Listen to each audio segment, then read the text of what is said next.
What's good, YouTube, and welcome to another KaibaHacksDartz Yu-Gi-Oh video. Today we're coming at you with something a little bit different. This ain't your pack opening, this ain't your deck list. Today we're coming at you with how to customize your cards, how to give them their own foils, shatter foil, etc. Really getting into those the different foils and how they look. As you see here, we got a white baking shatter foil. There's lots of different styles out there. All you basically need to do is check out Amazon or possibly, your local craft stores. And what you can buy is sheets of like clear holographic paper that is adhesive. So here we got just straight gloss. Right here we got the star pattern. And here's your classic shatter foil. So all I've done is cut off some squares that'll fit around a card. Of course, like I said, you're going to need that stuff. You're going to need whatever card you're going to be doing. I'd recommend, you get a card that doesn't have a shatter foil variant. But what you could also do is just take the solid gloss and make a square that fits inside the box, so you can make some different type of rares, you know what I mean, or keep it inside the box. The shatter foil usually extends, or foils do, out, but that the gloss one, you could make a smaller square to fit over. It's just a little harder to do. We'll show off some of the ones we do have done here. I got Weather Report done up with the stars. You can check out, like I said, on Amazon, they probably have like 50 different kinds of the foil you can get with different like little patterns. So you can't really get custom, like I think there is like snow ones and stuff in rain clouds and stuff and like suns. So I could do different weather reports up like that. You could have different cards in your deck that are done up differently. So you could have 3 Wing Karibos, one with just gloss, a shatter foil, whatever you want, Now, I don't know the full legality of using these at tournaments, but they do fit in sleeves. So it doesn't really alter anything. So I think technically you could get away with it. But at locals and stuff, I'm sure they wouldn't care. But as you can see, we got like the dotted on the Vorse Raider, which I feel like this one does kind of make them look a little fake. The dotted one, I sort of seen like Mexican versions of cards like that. But the ones that do have like the shatter foil, the gloss looks kind of nice. I got the Sagi, the Dark Clown. He looks pretty good with the stars. But we'll show you how I do it. Like I said, I just cut a square that is larger than a card. Try and be efficient with the sheets. I can usually get like 9 of these out of one sheet. But then you just want to peel it. It's good to have a little excess, at least at like the one side that you're going to be peeling, because it might get a little messed up from you touching it, pulling them apart. Try and get in here. It can be a little difficult to pull them off sometimes. See, there's the gloss. And what I'll usually do is lay it down. Don't know if you can see that. Lay it down. And we'll take like Absolute King Backjack. And what you're going to do is press it down on one side and apply pressure and just kind of flatten it out. Sometimes you can end up with bubbles. So like I said, I wouldn't do this with like a really expensive card. But if you have a lot of them, I guess, why not? If you got the money. So you just kind of flatten her out. And as you see, it's surrounded there. And another reason you probably shouldn't do this with an expensive card. You could get it exact and then try and line it up. But what I do is just take scissors and cut the edges. You really can feel if you're going to cut into the card. There's a lot of resistance. But you can just kind of ride the edge like that. Nice and slow. That's one side. As you can see, it's pretty clean. Even if they're not super perfect, I think if they're sleeved, it's not that big of a deal. They're all going to be equal sized. The corners can be a bit tricky. You just want to kind of work around. Sometimes what I'll do is just a little cut on like an angled cut to get that corner perfect. And then I'll continue to work around. But if you like this, I can continue. I got a couple more ideas for kind of customizing cards and such. So let me know in the comments if this is what you want to see. I can also show doing a bit more, or possibly even a way to kind of efficiently do the inside boxes just where the card art is, because that'd definitely be the next step, especially for those glossy ones, to kind of make them look like they're a higher rarity. So as you can see, the sides are pretty clean there. You still got the bottom one. And as long as you you do what I said, you kind of work from one side to the other when you're placing it down, you shouldn't get any air bubbles in there. Depending on what they are, you can flatten them out, how bad they are. If you get a real bad fold, there's no turning back. So it is worth practicing to get a bit better at. See, it's pretty good. You can clean up the edges a little bit. There'll sometimes be some longer pieces, stuff like that. Just trim them up. Sorry, just trying to get one little. And then, as you can see, sometimes you can see the little bit of edges on there. But if you throw her in a sleeve, you can barely see it. And, of course, it's going to be the same size as the rest of your cards.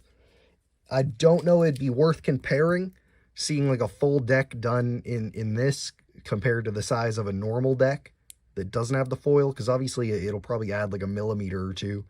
But technically speaking, that doesn't change anything in terms of ruling. I think these would be perfectly legal in a tournament. Let me know on your opinion, though.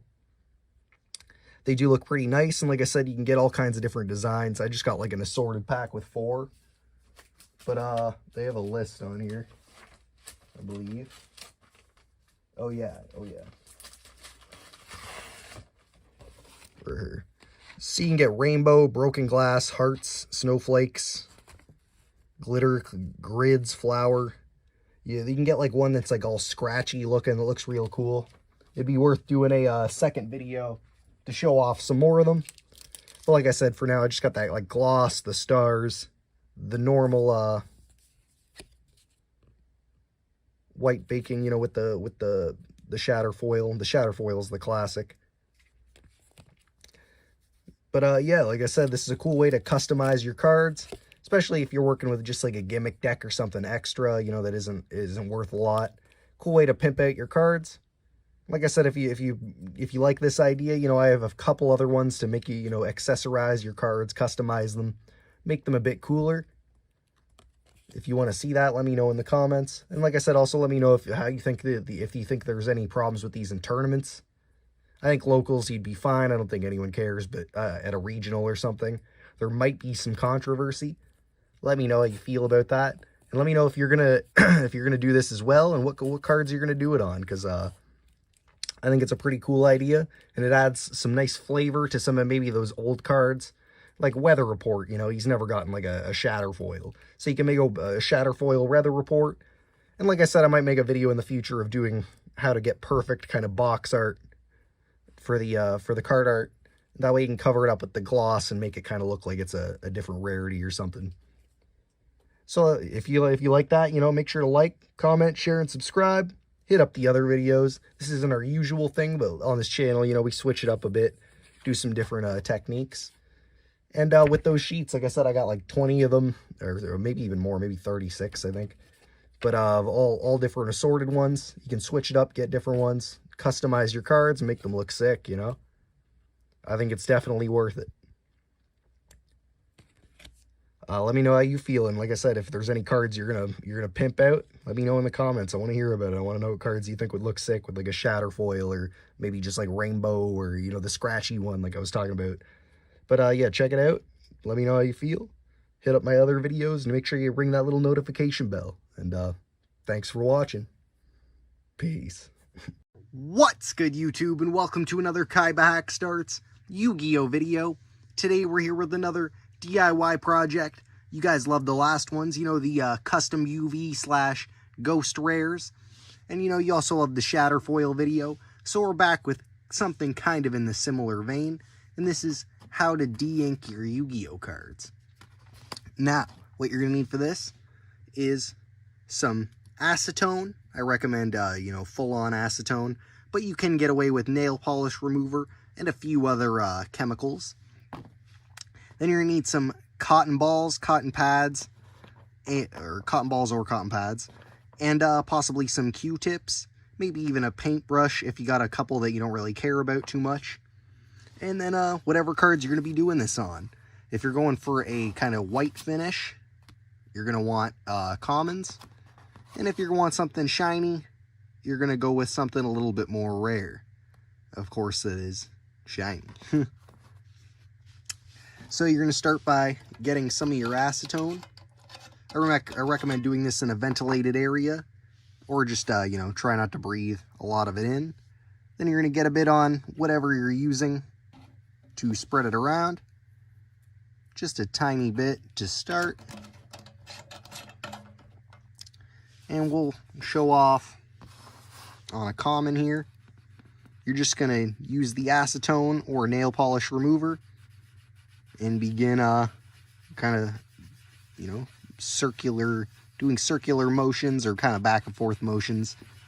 And it will start taking that color off your card. Now, if you're trying to go for almost a complete white, I recommend kind of switching up where you're using on a pad or getting new ones frequently, because it will kind of start to smear some of that color around. But you can see that that's pretty white. But if I was to kind of keep using this side, it will start to kind of spread that color other than picking it up. And of course, you can take it outside the borders. We can go up to, say, his level or star, or whatever you're trying to do for whatever reason. You can see how much we can kind of blank this guy out here.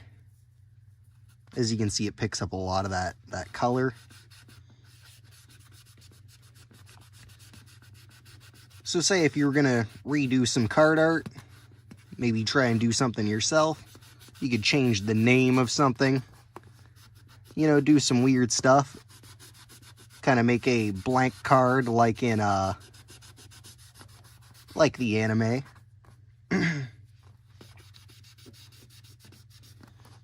Maybe taking off some of the back here, you got to be careful of that. I don't know if we did or not, but say we just want to clear that. That looks pretty good. As you can see, it's spread around a bit of that black, that kind of dark from the whatever beaver. But it does look pretty good. You could clean it up. And now if you were trying to get real precise, I recommend the Q-tips or a paintbrush. But for the large areas, cotton balls or cotton pads. Clears it up real nice. And it almost feels kind of smooth. Still like a Yu-Gi-Oh card. It's kind of strange to look at. But it does feel thinner. So you could use that to, you know, say we got flying red carp here, blank them out, and, you know, maybe make our own flying red carp. You know, he's a cute little boy here. You know, we got our own flying red carp. Maybe we didn't like what Konami did, we got our own. We'll add some. That way you know he's flying. Obviously, I'm not going too hard on that, but the idea is there. And the next, if you want to take it up a notch, like I said, get something a little bit more rare. We'll take some more acetone here. Like I said, do not breathe this in. Can we get the lid off here? There we go. Just get a wee bit on there. I like to just kind of tilt it and just swing it around a bit until you feel a little bit get on there. We got some there. And then we're going to do the same thing. But you're going to notice something a little bit different when the ink starts to come off this guy. And that's that it makes a reflective surface. Because of that, you know, that foiliness they have in there for, you know, the rarer cards. So if you really want to take it out and be specific, you could just kind of leave them as like a foily kind of rare in the center. Get specific with the Q-tips and kind of just go along the box. But for all intents and purposes, we'll just kind of go back and forth. Try not to get any of the card text, and we'll see if we can kind of leave it like that.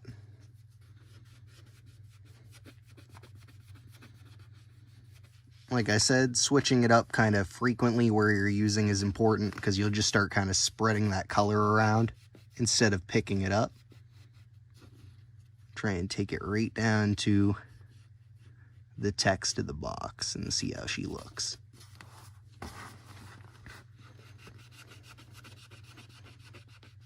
It comes off with relative ease. I'm not putting like too much pressure into it, but kind of the more you put, the quicker it's going to come off. So we'll see if we can clean this up as best we can. Now, I don't know the legality of playing these in maybe like an actual tournament. Of course, like locals or something, you could probably get away with it.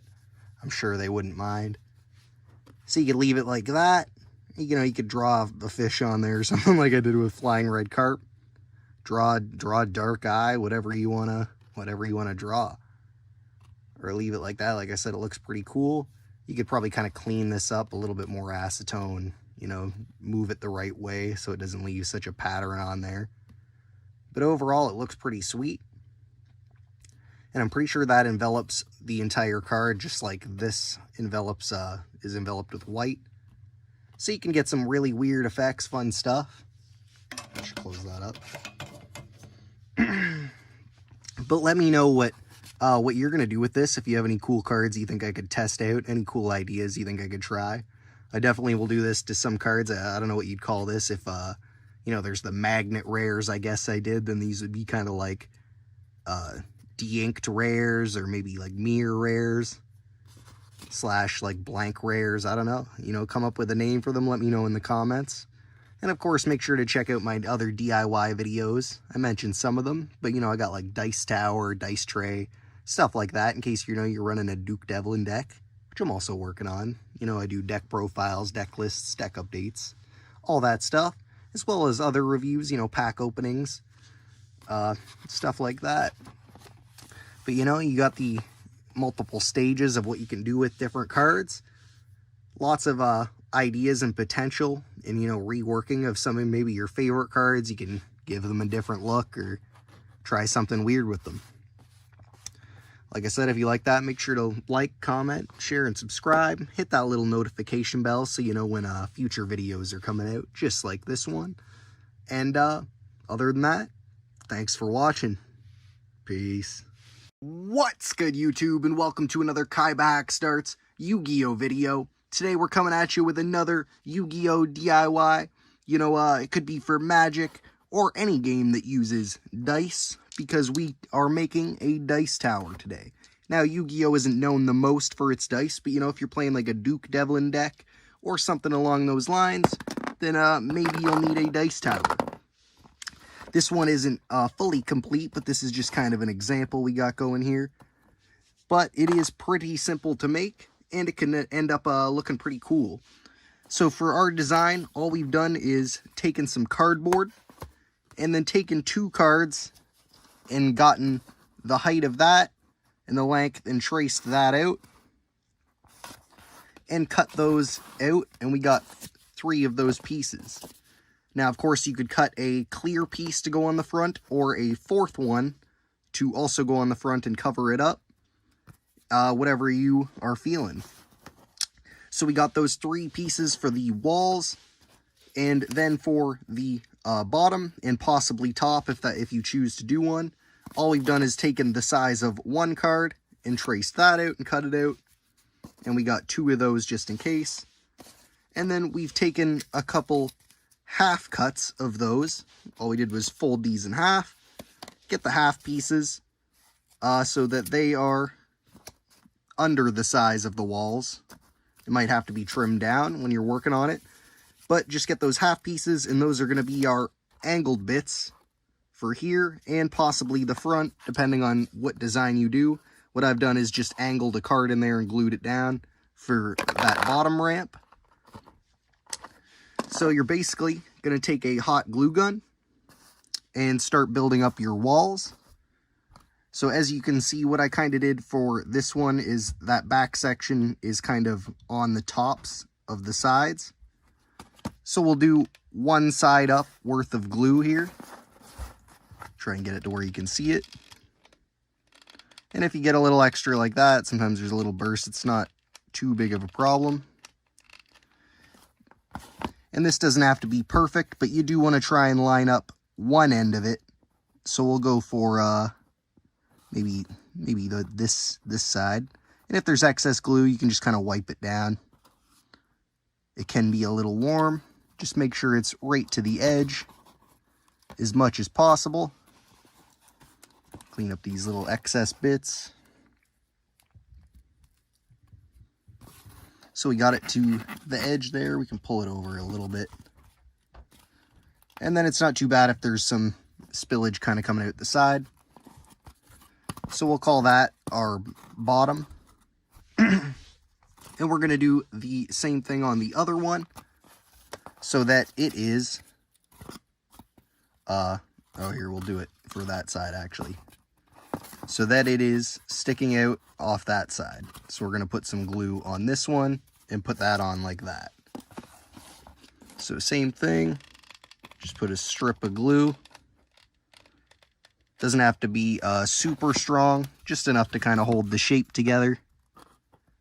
Make sure we get it in there. And then line it up the same so that it's all flush on the bottom as much as you can. And then just kind of angle those walls so it's straight. And then that's going to be your kind of shell, I guess. And like I said, you could put a flat piece on the front after everything or a clear piece. But we will lay that down. And then we're going to take our half bits and make sure that the ones you are going to use are either the exact height or just slightly lower. So we could lower this one just a bit.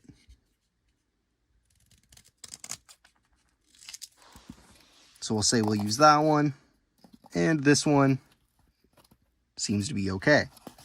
So you could put in as many as you want of these and make it as high as you wanted to. You could go 3 cards high, 4 cards high, or whatever height you want to do. And of course you could use magic cards or Pokemon, whatever you're feeling. So I just like to get an idea of where I'm going to put it. Make sure you have enough space for a dice to get through, but that it's also kind of up against the one wall. And then you're just going to put a line of glue on there.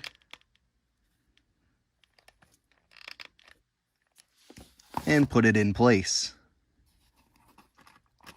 Like I said, try and keep it up against that wall. And you want to make sure that it is on kind of at least a 45-degree angle so that that dice, doesn't get stuck rolling down. So that seems pretty good for that first one. Then we'll take a second one here and do the same thing. Just put a line of glue on there.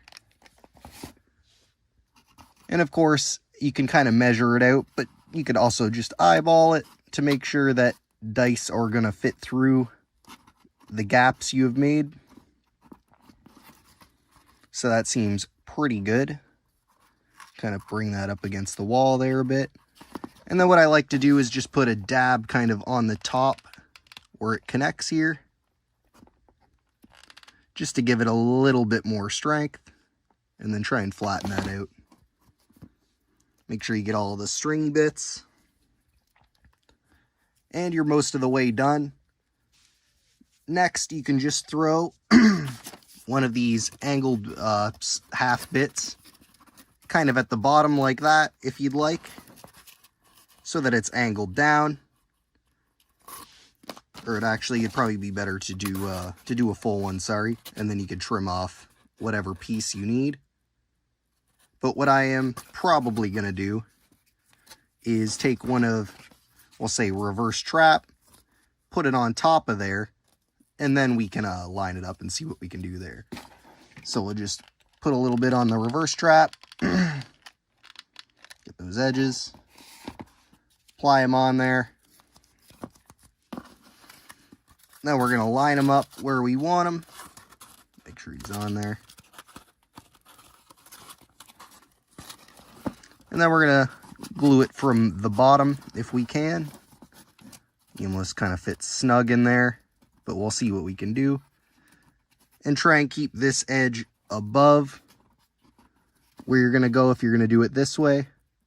So that way you can put a base on it. So we'll stick to about there. And then we'll apply some glue in the bottom here and on the sides.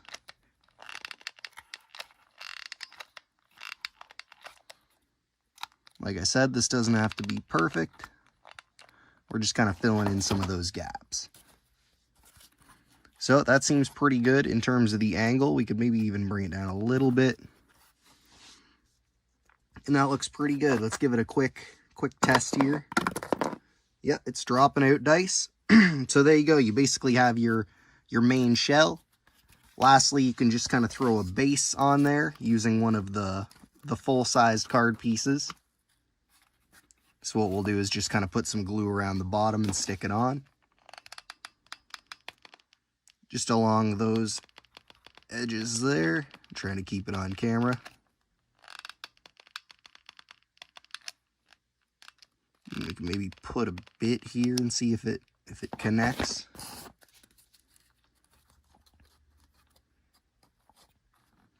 So there we go. Just kind of pat that down. And then, of course, clean up all the glue strings and such. And you could take a half piece and cut off whatever you need to make a lid if you wanted to go a certain degree. I just like to leave the top open. And like I said, you could add a fourth piece that you just cut down to fit over the front, or a clear piece. It does still work like this, but sometimes they do pop out on the front of the front on the roll down. But overall, it looks pretty good. Some other things you can do, obviously, is what I did was add some cards to the side. That's why I made it twice as high. So you can add, you know, whatever you want, like a, let's see what we got, Grand Tiki Elder here. And we just apply some glue on him. And you could use Mod Podge or whatever glue you got, as long as it's something kind of permanent. Relatively permanent. And then stick them on. And then see, we could take them up a second height to make it like this one. And as well, you could do what I did in this one. I just kind of put some glue on the top of the card, put it in, and bent it so it folded out like that. But this way, it is a bit more structurally sound. Something else you might have to do is just add a base to it to widen it out, just a wider base of whatever choosing your size. Some people have kind of a pool at the bottom to catch it. There's lots of different ways you could add to it to you know, make it a little bit more cooler or effective. See, we got that Grand Tiki Elder. We could flip it, put it on. What do we got? Dark Fire Soldier 2. As you can see, I just grabbed some random old commons for this. Apply some glue on them. And stick them on there. And then you could always add like a clear coat, Mod Podge, whatever to that. Same thing you could do with Pokemon cards or Magic cards. Or whatever cards you're choosing. But like I said, this is a relatively cheap and easy way to make a cool little dice tower. It's light, you know, it's not too cost effective. It doesn't take too much skill. And you can end up with something pretty cool. Especially if you get that clear front on it. Maybe a top. And you could always add some more designs to it. Kind of go around the top, maybe with a castle design or something, you know what I mean? Cut it out. Whatever you come up with, you know? So let me know in the comments if you like this, if you're going to build one for yourself, and what ideas you may have. I could always come back with a part 2, like I said, with the front and adding maybe a bit more detail. But if you like this, you know, make sure to like, comment, share, subscribe. Hit that little notification bell so you know when more videos are dropping. Make sure to check out my other Yu-Gi-Oh! DIYs, because, you know, I'm always coming up with some wacky stuff like this. And thanks for watching. Peace. What's good, YouTube? We're back with another KaibaHacksDartz video. Today we're going to be showing you how to make a deck box for Yu-Gi-Oh, of course, but it can also be used for Magic, Pokemon, whatever trading card game. You know, you might be ripping Chaotic, I don't know. But what you're going to need for this is table cream, milk, juice container, any container like this shape, 1 liter, a pen, ruler, scissors, and a hot glue gun is also necessary, or some kind of glue. You could probably get away with tape as well, and sandpaper, and possibly, you know, paint or whatever if you want to do up your deck box to look special. So the first step, you can take off the cap. you can pop open the top here. You can just rip that open.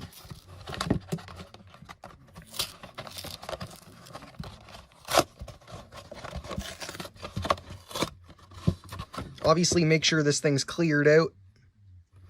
And like I said, get it open like that. Make sure it's cleared out. Then you're going to want to get the back of it. So if this is the front, go to the back. Take a card or a deck box. Make sure it's a sleeved card. Line it up. I'm going to use my deck box that I've already made. But you line it up and make a mark. We'll use red just to fit in with this.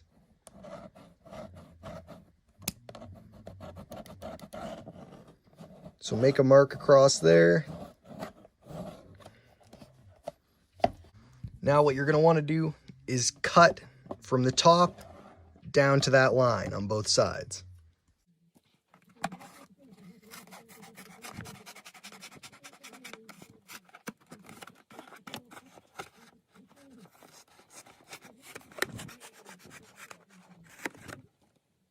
And then you're going to want to cut that flap off entirely. And make sure you go straight across that line you made. It helps if you want, you can fold it. Help make a straight line. And then cut through.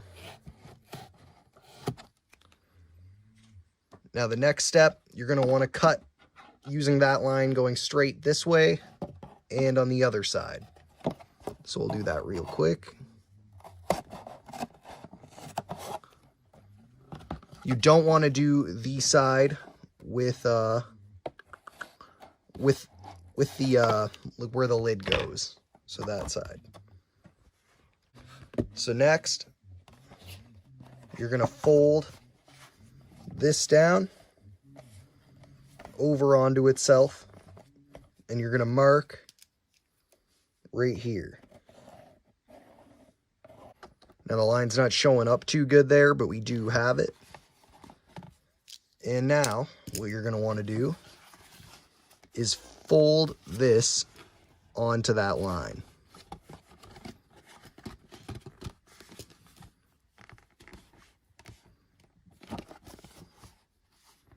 Now you're going to have to cut off this top part as well, just along the trim, I guess you'd say.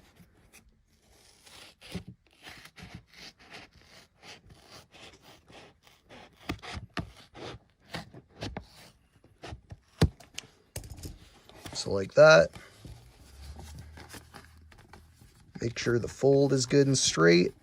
Crease it down real well. And you can see how that this is going to come together here. So you're going to put this up top. Get it as straight as possible. And then you're going to mark inside this circle.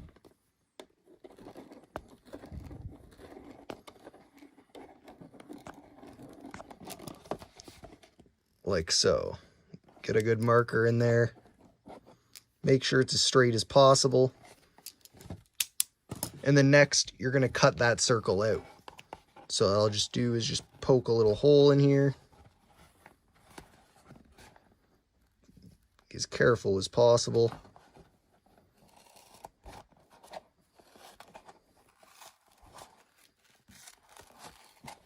And then you can just trim out that circle.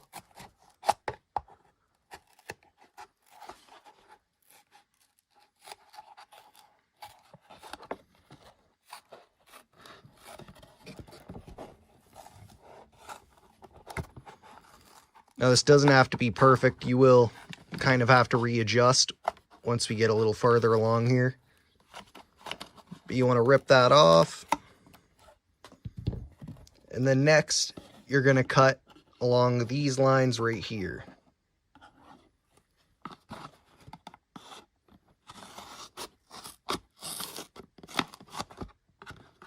So just like so. Cut along those lines. Get that flap open. Now see, that's going to close over, and you're going to want the lid hole to fit through this hole. So what you can do is trim a bit more Also, just kind of put your scissors in and spin them a bit. It'll help widen the hole out and do a bit more trims.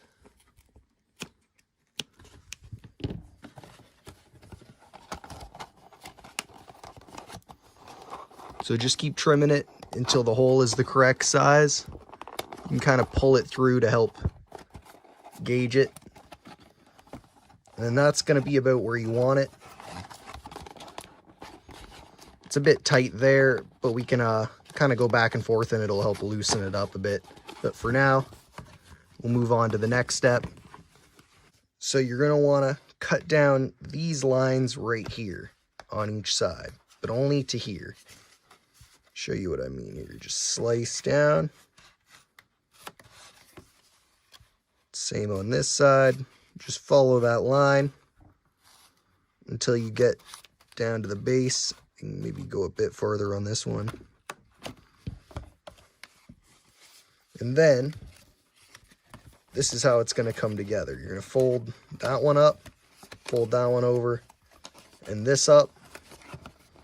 And you're going to glue these sections together, and that'll form your deck box there.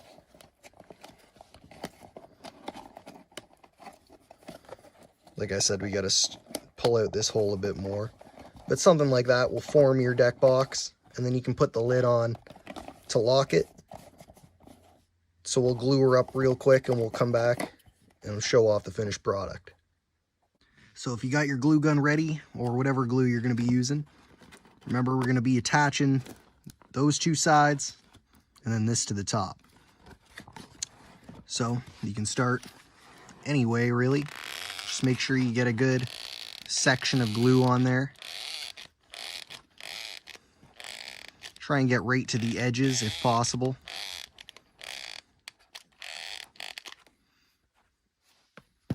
Set her to the side. And then connect those two pieces. Make it as straight as possible. Make sure the connection's good. Now you can, like I was saying at the beginning, sand down these edges to make it stick a bit better. I find you don't need to do that, but it's optional. Next, we'll attach the top. I like to keep the whole space open as much as you can, but the rest you can glue down. Make sure you get those corners. And then bring her up. Keep it as straight as possible. It's coming out the seams a bit, and that's all good. It means she's filling up the areas nice and well. And you can trim off these little edges. It all can be trimmed up to make it whatever way you want to make it look, you know, aesthetically pleasing as possible. Get all the strings of glue down. And there you see we pretty much have our deck box. It's still kind of dry in there, but I can show it off. Obviously you got this part comes down. You bring the lid over. And you take the actual cap and you place it on top. Now if you do have enough space, some of them have different kind of heights of lids. You can fit a dice in there. Or maybe a coin as well. So that way you could have them on the go, but you could also just keep them in the box. But there you go, that's a deck box. And like I said, you can customize it, you can paint it up. It does have a nice look with just the natural box look, but you can trim up these edges, like I said. You can trim the kind of the flaps to have rounded edges, or to have any design you kind of want. Well, I hope you like that. You know, make sure to like, comment, share, subscribe. Tell me if you got use out of the box. And thanks for watching. You know, hit that little notification bell. Peace. What's good, YouTube, and welcome to another KaibaHacksDartz Yu-Gi-Oh video. Today we're coming back with another DIY project, and this is how to make Yu-Gi-Oh miniatures, or, you know, like little Yu-Gi-Oh action figures, whatever you want to call them. And these could have multiple uses. You know, you could be kind of remaking like Dungeon Dice Monsters or something. Maybe you're playing like a Yu-Gi-Oh! D&D campaign, or maybe you're just kind of using them as, you know, decoration. But what you're going to need for this build is, you know, obviously some cards. You're going to need, you know, some foam board, a pencil and a ruler, glue gun, you know, some scissors, obviously, some coins or washers. We just have some nickels here. And then, you know, something to, like a box cutter or a knife, something you can kind of slice with. And then also some paint brushes, you know, maybe some decorative sand like we have here, and or Mod Podge to help with some of the later parts of the process. But to start it off, we're just going to cut the kind of card art out, and we're going to keep the border in there. So I'll show you what I mean. So just to the outside border there, we can kind of clean that cut up a bit. And you're just going to go around. Now there is potential uses for some of these excess bits, or if you wanted to, you could keep, you know, the name and or maybe the level, stuff like that, depending on how you size things. But we're just going to get that piece of card art out. And that's what's going to be our, you know, our miniature or figure. Now, if you do have two of the same card, preferably from the same set, you can make a double-sided one, which looks pretty cool. We might stick with that one for the build. And you could also potentially keep in, you know, maybe the description or, you know, typing and stuff like that, or the name, level, stuff like that, and keep it and rearrange it on the back instead. You know, so you could maybe have your damage down here and then just put like zombie above it. You could put in all that info on the back if you wanted to and still retain that. And basically just condense the card so all the info is on the back of the card art, which is something I might do potentially in the future. Then you're going to get an inch-by-inch square out of your foam board. We just have a template square that we've used, and we can just trace it out so that you have little squares like this, and then you're just going to draw a line down the center of it. Next, you're going to take your box cutter or whatever you have to slice, go on preferably a hard surface, and you're just going to score the line you've made a bit. You don't want to go through to the other side of the paper, on the other side of the foam board. You just want to score that line. And then you should be able to break her in half. We might have to go a bit deeper. I'm trying to just go very lightly, so that you can fold it in half like that and still have one side, but the other side's open. So now that we have those, you're basically going to either paint from this step, and you can get something like this, paint it up, add some of the decorative rocks to add layer, or you can do the painting and kind of rock adding after the fact. So we'll keep what we have here, take your fold, open it up, get your hot glue gun, and you're just going to put a line like you're putting some ketchup on your hot dog. You know, you're just going to put a little line across, get all those strings off, and take whatever you want to use. So we'll say this spear goblin guy, I kind of forget what his name is. I just took a bunch of generic Yu-Gi-Oh cards, obviously. And you're going to get them as centered in there as possible and close up the edges. I'd say just don't worry about any glue that kind of bubbles up like that. You can always kind of paint over it and make it look a bit better. But you're just going to flatten them out, kind of push them on there so it gets nice and level. But as you can see, that looks pretty decent so far. He's standing up. Then you're going to take one of your coins. You should preferably let this dry, but we're just kind of moving quickly. Take one of your coins and your glue gun. Sorry, it's stuck over here. And put a little dollop of glue in the center. And you're going to put this on the bottom center of your miniature here. And just glue that down. Get it centered as possible. It's okay if some glue kind of pushes out of the edges like it's doing on the top. Preferably, it's almost better for the painting process if you're doing it after the fact. So now we can plop him down, and that's just going to add some weight, keep it, to keep it sturdy and in place. And like I said, you could paint the base before, or you can do it after. And we have a couple examples here that I'll show you. So we got Elemental Hero Avion, and we got Beaver Warrior. As you can see, I just did black on this base here, but it does look pretty sleek. They don't have the back, or they're not double-sided, but they do look pretty good. For that one, I just did a solid purple. For this one, we did a kind of green on top and some brown around the edges, so it maybe almost looks like it's like a chunk of dirt ripped out of the earth, You can take it in many different directions, and as you can see, it has some of that kind of decorative sand on there. It shows through a bit more on there, but with this one, the purple, it kind of blends in a bit more. And obviously, I did these up pretty quickly, but like I said, you could always put the information on the back, do stuff like that. But we could do up one more real quickly with this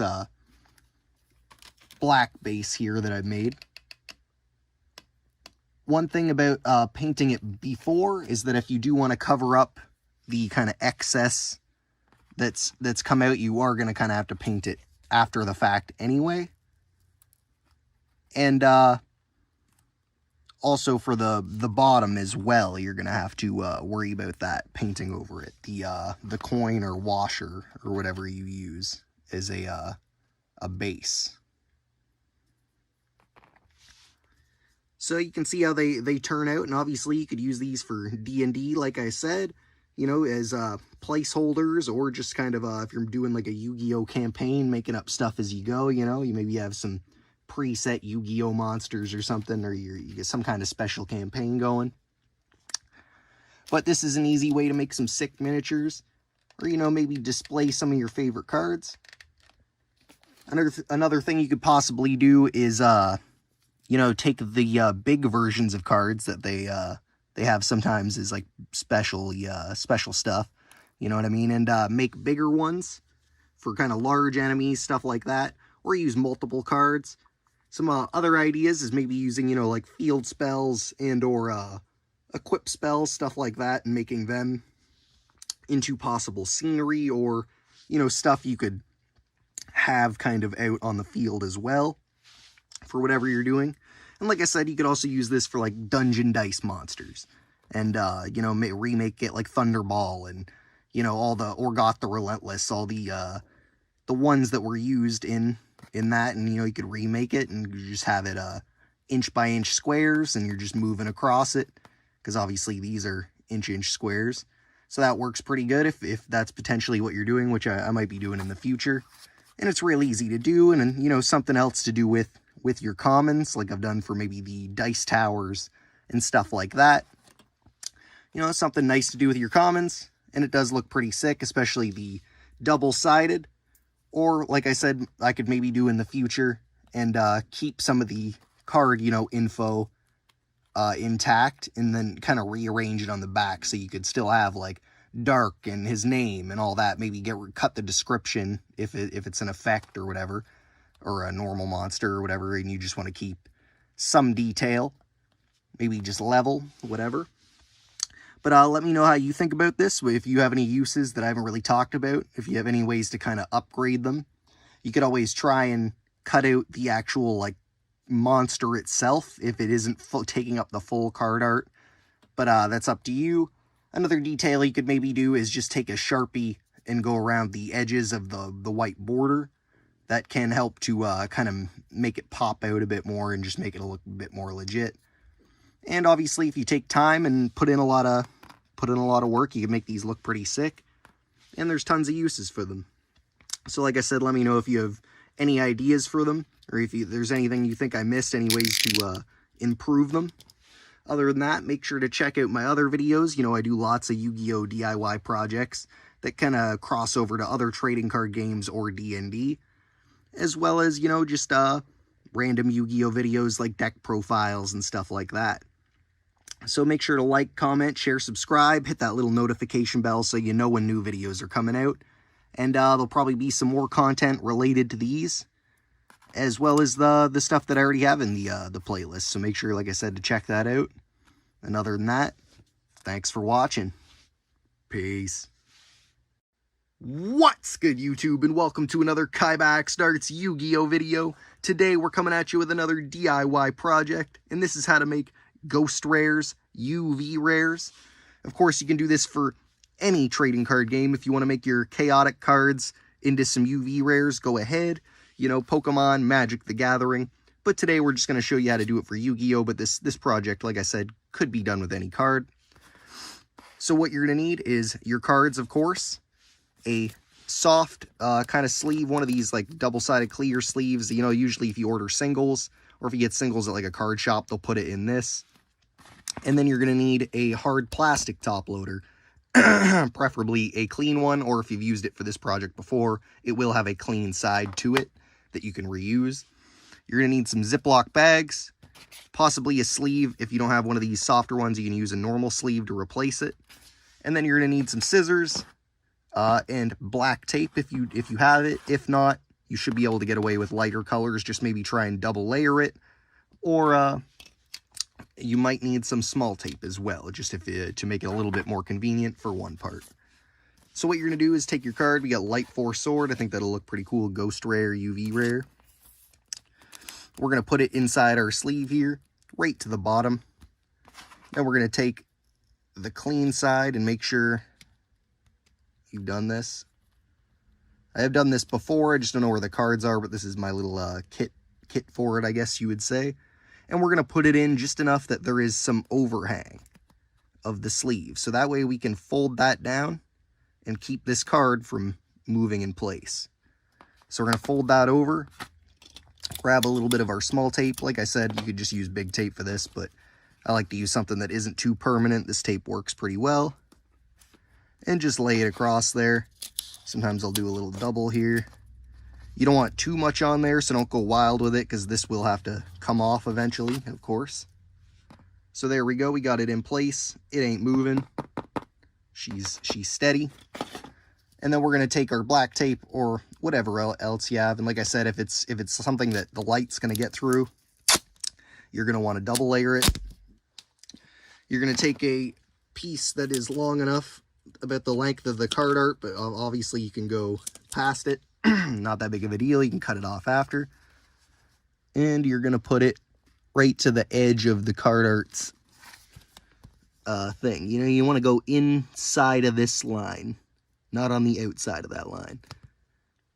And that's what it'll look like. You can try and line them up perfect, get perfect size, but I like to have a little bit of overhang. Obviously, you have to cover the complete card, except for the card art. Kind of tackify that. And then we're going to do it to the sides. Sorry. Just a little easier to cut the tape off camera here. Doesn't have to be super perfect.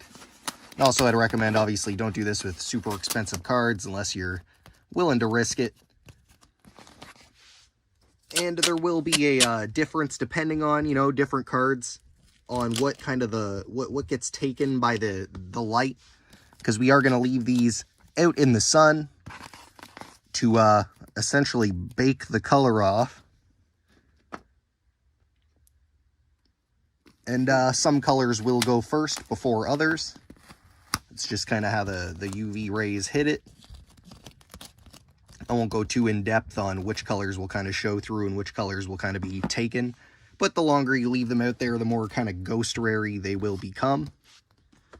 Next, we're going to cut off the edges, but I do like to leave the top and just kind of fold that over on itself, just so there's something to pull off the tape at the end. And then you can just kind of trim the edges. Obviously, don't cut into your card. These aren't the best scissors for it, but I'll just kind of hack her off. You can essentially just kind of cut and rip if it's duct tape, because it will just kind of follow that line. Like that. Try and get that little edge nub.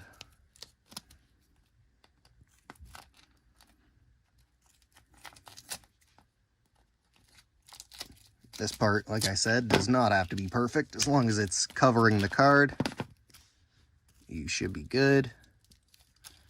My scissors are all gunked up from cutting duct tape. And now you're left with essentially the same thing as these. And then you're going to take a Ziploc bag, place that inside.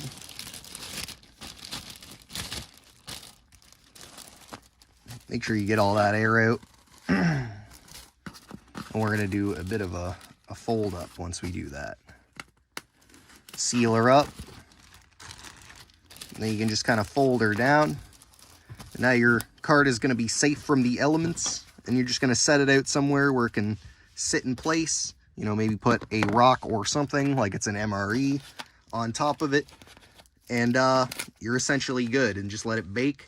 Could take a week, could take a month. Depends how you know, intense the sun rays are where you have it and how long it's in the sun. But slowly over time, you will see it start to fade.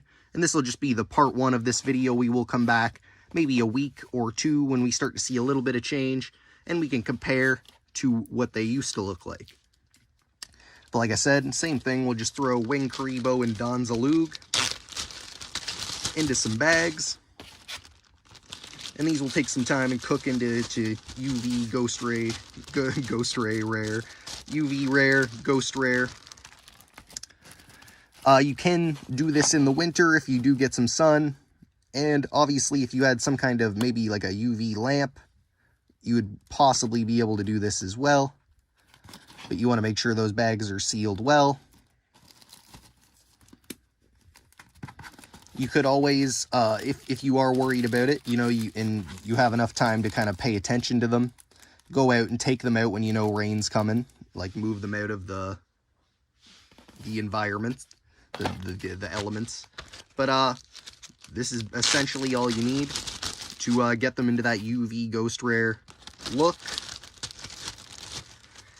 And like I said, it'll take different colors. You'll get different results. Now, I don't know what it'll look like if you did it with a Shatterfoil or an already Ghost Rared card. Like an actual Ghost Rare. It may come out looking even crazier or worse. But you never really know until you try it. So it's good to test maybe a common version or something that maybe looks similar, has similar colors. If you're going to test like if you're going to do it on an expensive card. Test some stuff before and see how it works out. But like I said, I will come back with a part 2, part 3, seeing what the progress on these is in the sun. I'm just going to leave them out on my shed's roof. Like I said, with a rock or some stuff covering, just holding them down so they don't blow away. And so that they're, you know, card art facing up. Other than that, you should be pretty good.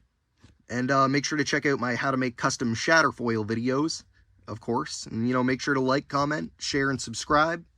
Hit that little notification bell so you know when future videos are coming out. Other than that, thanks for watching. Peace. What's good, YouTube, and welcome to another KaibaHacksDartz Yu-Gi-Oh video. Today we're here with another DIY project, and this is how to make a health potion dice shaker, you know, mana potion, any kind of potion, I guess, a dice shaker. And, of course, this can be used for anything, you know, D&D or any other tabletop game. And the stuff you're going to need is some epoxy, but there is some other things you can get away with. We'll kind of get there. Some kind of, you know, container. Obviously, more potion-y the bottle looks. And, you know, we got ones with, like, corks here. You could go with glass. These are just plastic, but it's up to you. Something to color it with. You can use food coloring if it's, you know, resin. You can also use acrylic paint, Sometimes you can find actual like dyes for resin, but this should just be fine. And then you can also use some glitter. I'm just going with some silver here, but you could use whatever color as well. Something to mix the resin and, you know, pour it out. And then, of course, whatever dice you're going to be using. For Yu-Gi-Oh, you'd pretty much only be rolling one dice, so that's what we'll put in here. And, of course, you could scale the container for whatever you're going to be doing. But what we're going to do first here is start by mixing our resin equal parts, if I can get the lids off. Let me get those off real quick. And then we're just mixing them equal parts. I just kind of use the lines on the side as a guide. Pour some out, and if they're even when I've done pouring them out, then we're good to go. And you're going to use a generous amount to fill up this size of container. Well, not fill it up, but get it to a certain, you know, height. So we'll use a decent amount up here, especially because this resin is getting a little old. So I figure I should use it up. See if this is looking even. I'd say that's pretty good. See, I just pour it out and see if it's even on the bottles after. And then, of course, we're going to mix this up, but we're going to throw in a little bit of red, and you can do blue, green, whatever colors you want. And it can go a long way, so I start small, and then we'll just kind of work it in and see how it looks. And with resin, of course, you got to work quick with this stuff. That's a pretty nice red that we've turned out with here. I'm going to put the lids back on these real quick. You should have seen which one came off of what, but we should be fine. And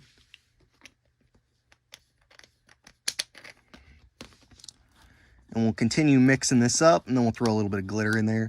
Obviously, if you want it darker, put some more in there. That's why it's good to start kind of light and just work it in. But this is honestly pretty perfect. Of course, you can go with clear containers. I got these ones at Halloween. I figured they kind of fit in well, and they were cheaper. They were at like the Dollar Tree. So we'll throw in a decent amount of glitter to start. You want to mix it in good, especially right before you go to pour, so that you know it's all not at the bottom. Throw in a little bit more.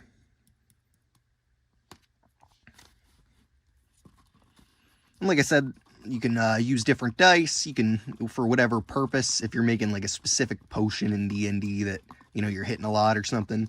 Or Yu-Gi-Oh! If you're using a dice deck that uses specific dice or whatever. So that seems pretty well mixed. Of course, you can kind of work the bubbles out and stuff. I don't really mind the bubbles too much. I think we'll go with the purple. But for me, bubbles aren't too big of a problem. Just because it's, you know, it's a potion, it might have bubbles in there. So then we're going to pour. Attempt not to get it on the sides, but it's not that big of a deal if you do. Just going nice and slow. And you want to try and keep the bottle that you're putting it in flat or container. We'll pour the rest in there. We'll just finish her off. Whoa, getting shaky, getting nervous.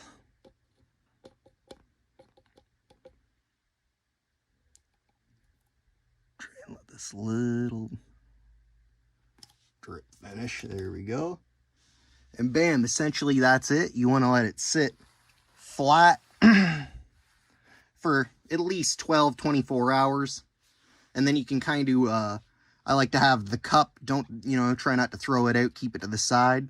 That way you can test the cup, you know, touch it and see if it's still tacky in the cup and use that as kind of a comparison.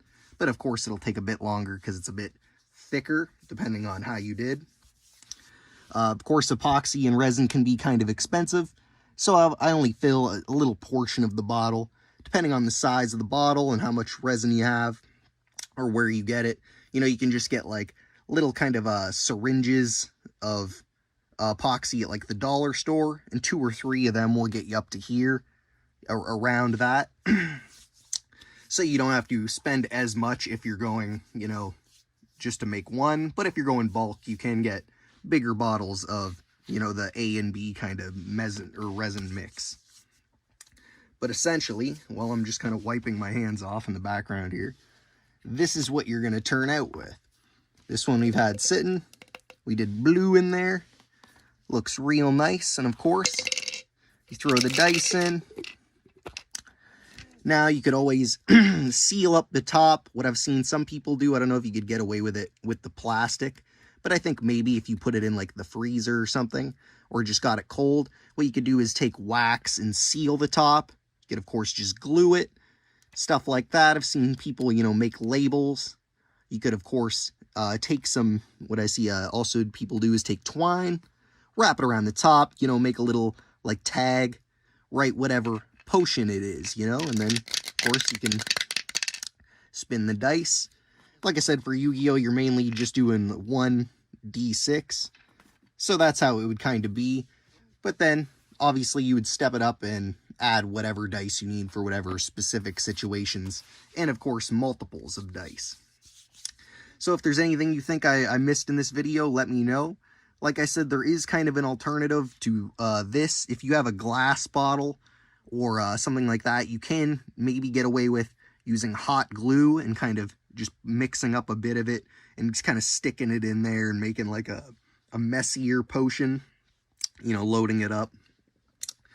There's some different ways you could take. You could maybe use Mod Podge and use a lot of it and just mix it in and let it all dry at the bottom. Might take a while. I think there's a couple different ways you could take to kind of make it come out and look like a potion. But like I said, let me know if there's anything you think I missed. If you want to see any other content like this, I do have lots more ideas. And of course, you know, I'm doing Yu-Gi-Oh content of, you know, dice decks and stuff like that. So these fit in really well as our Dungeon Dice Monster series. So you could kind of combine this with some of the ideas from the Dungeon Dice Monster stuff and have a shaker for each set of dice, maybe. So like I said, I recommend checking out our other DIY projects. I'll probably have the link in the description as well as the comments. And make sure to check out, you know, my other stuff I do, you know, deck profiles, pack openings, all kinds of Yu-Gi-Oh content. Close that up before I spill it. Like I said, make sure to check those out. Make sure to like, comment, share, and subscribe, you know, show the support for the channel. We're almost at 750 subs. And otherwise, thanks for watching. Peace. What's good, YouTube, and welcome to another KaibaHacksDartz Yu-Gi-Oh video. Today we're here with another DIY project, and this is another DIY deck box. Now, this is how to make the fatty. Last time we made a smaller one, but this is if you want to contain more cards. Maybe you're on the go, and you need to hold a couple decks, or a deck and some, you know, some pieces or whatever. We'll show you how to do it right here. What you're going to need, some scissors, a pen, a ruler, a 1.75 liter juice carton, but make sure it has a spout that has a lid on it, and a glue gun or a stapler, possibly even some other kind of glue, as well as a sleeved card. In the first step, you're going to want to pop open the top of your juice container as well as clean it out. Next, you're going to want to make a line above your sleeved card, but what I've done is gone about half a centimeter higher because these do have a thicker base on the bottom, so your card will be a little bit higher up than what you'd think. It won't just be flat to the bottom. So do your line a little bit higher, make it straight and flat, and you want to make sure that that's on the opposite side of where the spout is as well, if I didn't mention that. And then you're going to put a line straight off that on both sides, so that there isn't one on the spout side, but one on every other. And then you're going to cut down from the top down to your line.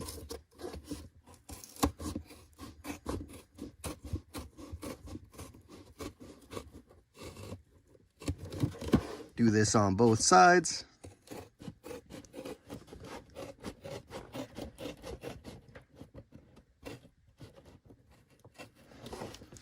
Then you're going to want to bend your piece off there. Readjust our camera. kind of bend that piece up and do a cut along the line you made. I might have to go a bit deeper here. Make a cut along that line as straight as possible. Finish it off from this side.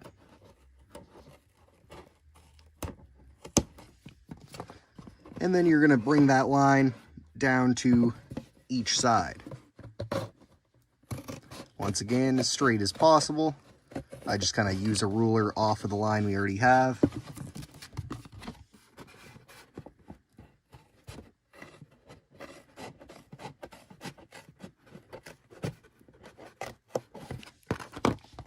And you're going to be left with this kind of cube at the bottom, as well as this flap at the top. Next, you're going to bring the flap up and bend this down. And this is going to be the roof of your box. Now what you're going to want to do, make sure that's lined up as well as possible, and then put a fold on this part. Then bring it up, make sure it's straight, and take your pen. Pop the lid off there. And you're going to make a circle to the size of this lid, or the size of the spout, I guess. Now, it doesn't have to be perfect. We just get a good marker there for it. And as well, you're going to cut up the sides here. I like to get that marker and then do the side cuts.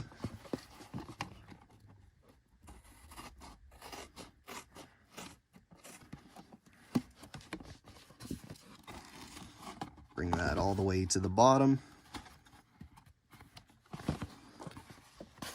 Now it's starting to come together, and basically what you're going to do is pull this up and then get this hole so this fits through it.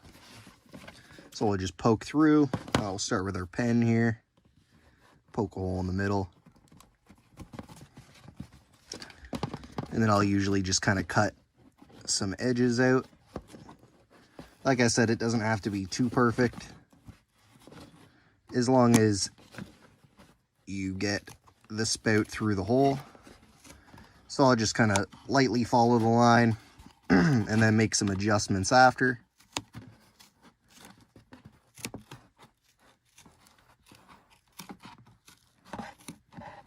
Sorry if the angle's not the best for this.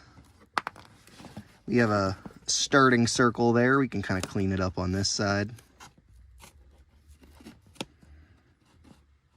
And we'll see how close we are there. Pretty close. Could be a little wider here.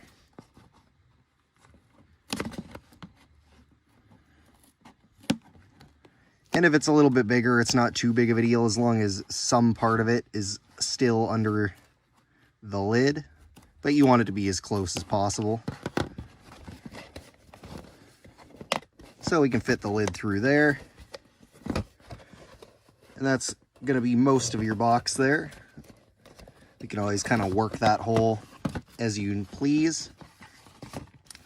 Next, we're going to come over to here. And I recommend cutting off these edges just to this line right here and to those lines. I'll show you what I mean.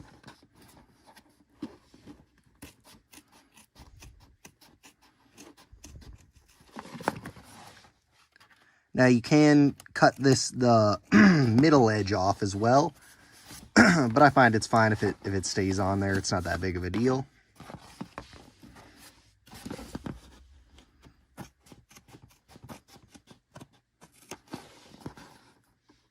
These ones you can clean up though a little bit. And then next, we're going to cut down to this line. Essentially where our fold is for our lid. So if yours is a little off, make sure you go to where that fold is there. And then next, we're going to bring them up and glue them onto the middle part. So bring them up like that and then glue this there. So what I like to do is just apply hot glue on the edge here to where you know it's gonna be coming up, so about midway. So we'll take our glue gun, which we had heating up, and just apply pretty vigorously on the one side. Then we'll bring that up and make sure everything is square. Just kind of get all these edges flat as possible. And we'll hold that and let it cool for a moment, kind of press it out.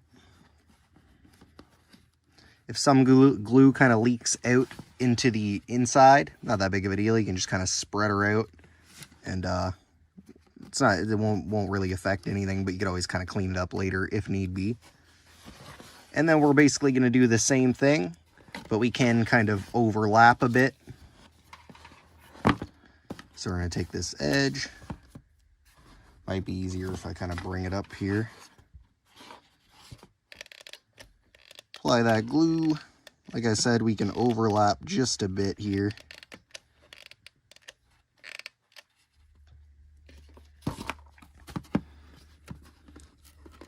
And do the same thing. Make sure it's as square as possible. And apply that glue so it evens out. Might be a tad warm. And if you do have problems with it sticking, like I said, you could always use a staple gun, some other glue, or you could always kind of sand down the parts you're going to be gluing. There's a couple different ways. You could always tape it as well, I guess. This is probably the most aesthetically pleasing way to attach it all together. And there you go. You essentially have your deck box. You just kind of fold up there, and then you can close the lid. And you take your lid and twist her on there. Sometimes you might need to clean up the edges a bit just so it gets on fully. You can clean up some of this excess. But essentially, once you have it cleaned up good enough, the lid will stay on there. Sometimes it can be a bit hard to get on with these bigger ones. But it'll stay on there.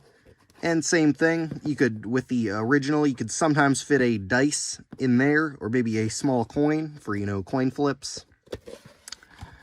But overall, the design works pretty well. Like I said, it's pretty cheap, pretty easy to make. That only took us about 10 minutes. And like I said, I was explaining, kind of going slow so you see what the process is. But you could probably get 2 decks in here, maybe even more, sleeved up. And it's a pretty cool little way to carry them. You can design them up, paint it up, cover it in tape or whatever. There's a lot of different ways to make it more aesthetically pleasing.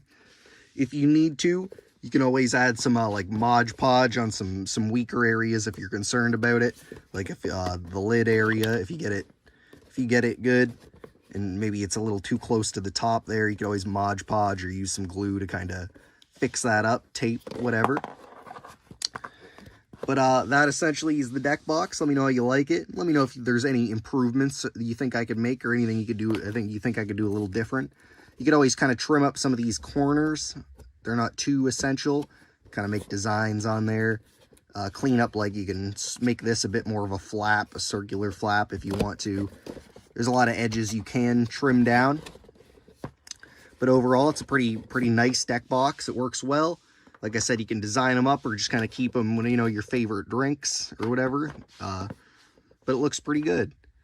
So if you like that, make sure to like, comment, share, subscribe. Make sure to check out the other one I did with the smaller cartons, smaller milk cartons or juice cartons.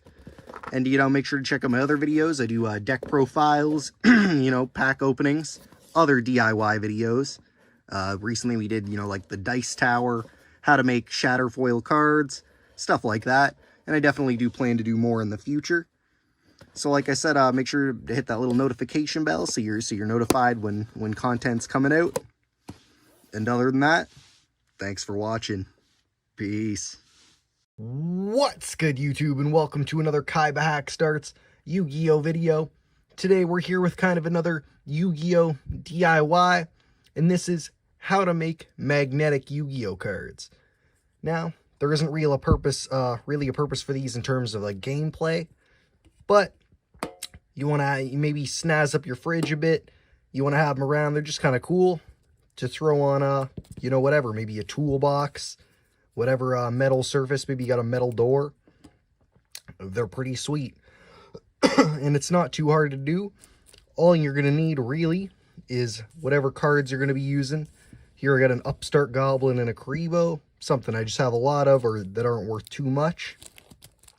And then from Amazon, you can purchase magnetic sheets with adhesive on the back. This is very similar to our making custom holographic Yu-Gi-Oh cards, where you just have a sheet here, and I forget how many pieces or how many sheets came in this.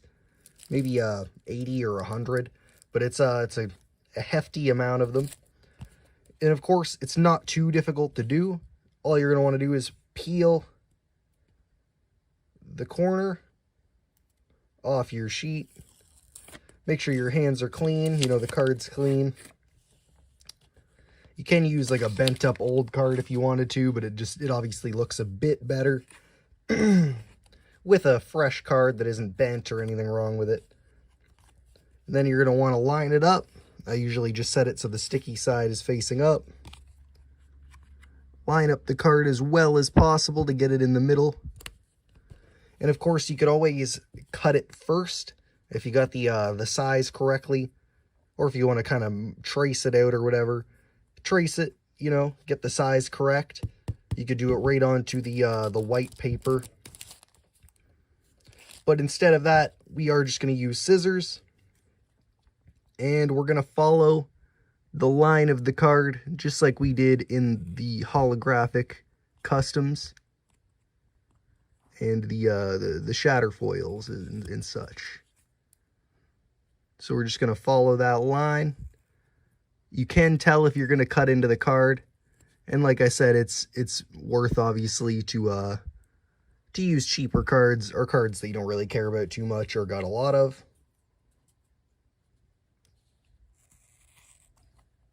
We're going to trim down the sides here. And you can always, after you're done doing each side, kind of clean them up if need be. This side's going to need to be cleaned up a little bit here.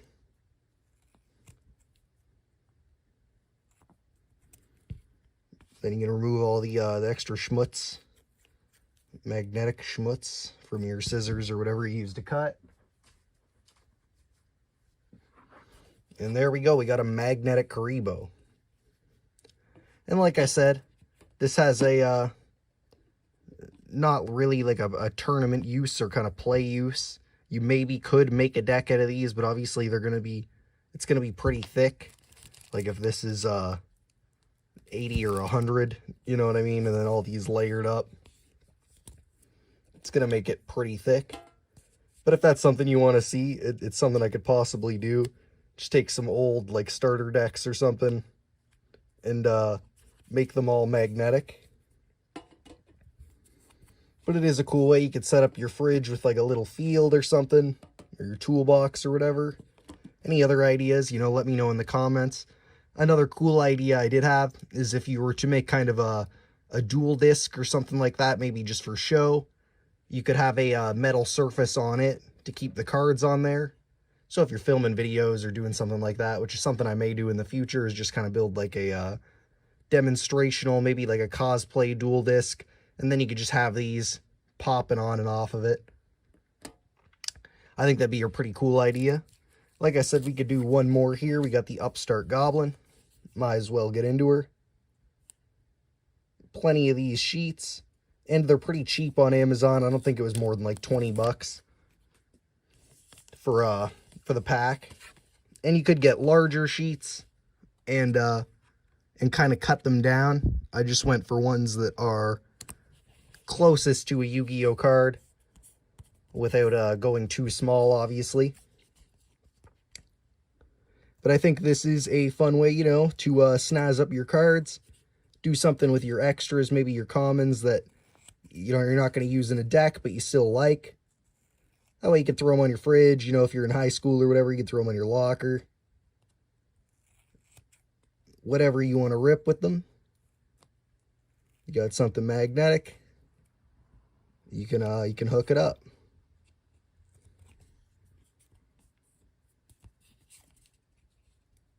Just clean up these last couple edges here. And like I said, I got lots more Yu-Gi-Oh! DIY kind of videos to either snazz up cards, you know, use up your commons, or to, you know, make playing a bit easier. There's lots of ways to work with stuff. Bam. So we got it cleaned up. And like I said, if you want to see some more of these kind of custom card ideas, or, you know, like my custom deck box idea, or, you know, custom hollows, like our custom Soggy star foil, you know, Vorse Raider with the dot foil, stuff like that, make sure to check out my other videos. You know, to make sure to like, comment, share, and subscribe. We do have lots of more videos coming soon, and the upload schedule is getting a little bit more frequent. We're trying to get up to, you know, 200 and maybe 300 subscribers plus, and we're almost there, so make sure to subscribe and hit that notification bell so you know when new videos are coming out. And let me know if you did this, if you make some magnetic cards. Don't be afraid to send some videos or pics in the Discord. And thanks for watching. Peace. What's good, YouTube, and welcome to another KaibaHacksDartz Yu-Gi-Oh! Video. We're here with another DIY project, and this is going to be how to make a dice tray. Now, we're going to have a couple of these on the channel. I assume there, you know, there's lots of ways to make dice trays. This one, kind of fancy, and I have some cool ideas for it. So what you're going to need for this is a clock, which I've just gotten from the dollar store. I got two of them right here. They're pretty cheap. It was like $4, I believe. And try and get one with kind of a rim. Usually they're around. They all kind of look like this. Then you're going to need some felt, some cardboard, scissors, probably a pen, pencil, Sharpie, or something to, you know, get the lines right, and a hot glue gun. So all you've done is used this inner part that we popped out of the circle once we gotten all the kind of mechanics and stuff out. Oh, that's pretty easy. You just kind of take out the screws and pull off the stuff. This we just popped out with like with a screwdriver. And then next we traced around this, made them a little bit smaller, so hopefully it'll fit in there. And we have a circle lined up on the felt and some overlap. So what we're going to do is just put some glue around this edge here and slowly kind of attach the felt. Now, if you did have some tacky spray, you know, some glue spray or something like that, you could do the inside of it, but I figure I can just kind of go around the edges here and possibly get away with that.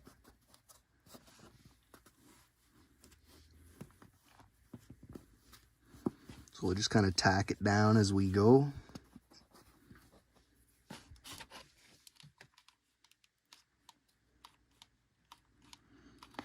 If you go off the felt a bit, not that big of a deal. I don't think it'll change much.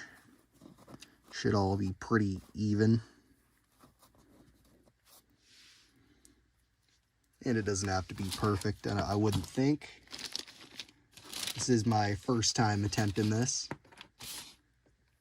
The second one I do want to possibly make into a like a time wizard or something. Either just a time wizard clock, like in general, to go on like the wall, or a time wizard dice tray. I think that'd be very, very cool. Of course, you could use this for anything, you know, Magic, Yu-Gi-Oh, you know, whatever you're using your dice for, you know, done D&D. I'll let that sit for a second and then see how this is looking on the other side. Oh yeah, that's mint. Get that little tiny glue piece off there.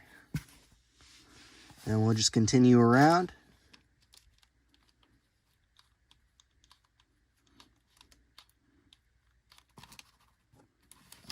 Like I said, I don't think it has to be perfect, and the felt is pretty forgiving with its overlaps.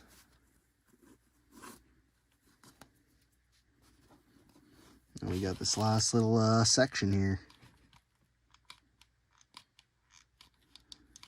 I do have a bigger glue gun. I just don't have the big glue stick, so this is kind of what we got to use right now. And we'll pull it as tight as we can onto here.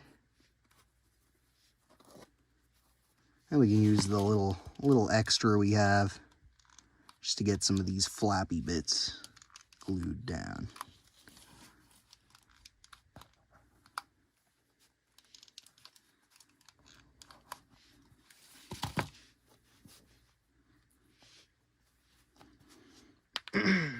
All right, that looks pretty good. We'll give it a second to kind of dry, get all the excess off, and load a new glue stick into our glue gun. And the next we're going to be trying to put it inside.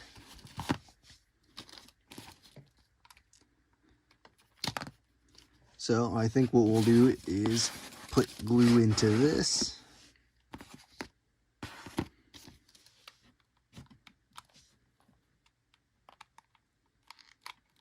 And we'll just try and spread her as even as possible. Try and cover every aspect here, get the edges.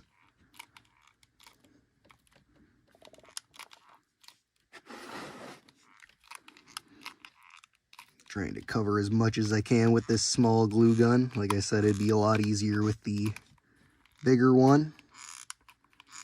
But as long as we, I think, get all the edges, we'll be okay. Maybe a little bit in the center here. I think the felt will grab onto the glue pretty good. All right, we'll clear all this excess string.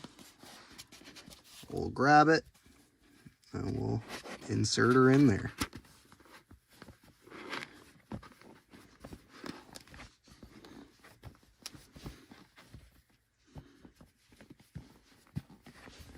All right, and we'll kind of press her in. It does have a little bit of a fold. We could have went a bit tighter with it, it looks like. But it's actually not too bad. Just kind of pressing down everything, making sure it's all getting attached. Probably turn it upside down here. Want to grab the big one, even though that's not the right one. Could put a little bit of glue in this little hole here. Fill it in. Now, of course, you could kind of put a bottom on this or add some feet to it. You can get kind of rubber feet or whatever, rubber kind of squares, put some feet on it. You can do different colors. Like I said, I want to kind of maybe do a Time Wizard one. Get some tacky spray, and I might be able to do it slightly different so it's a little bit better on there. But I think this works real well. I can grab a dice here real quick. One moment. Let's try her out. Bam, I think that works pretty good.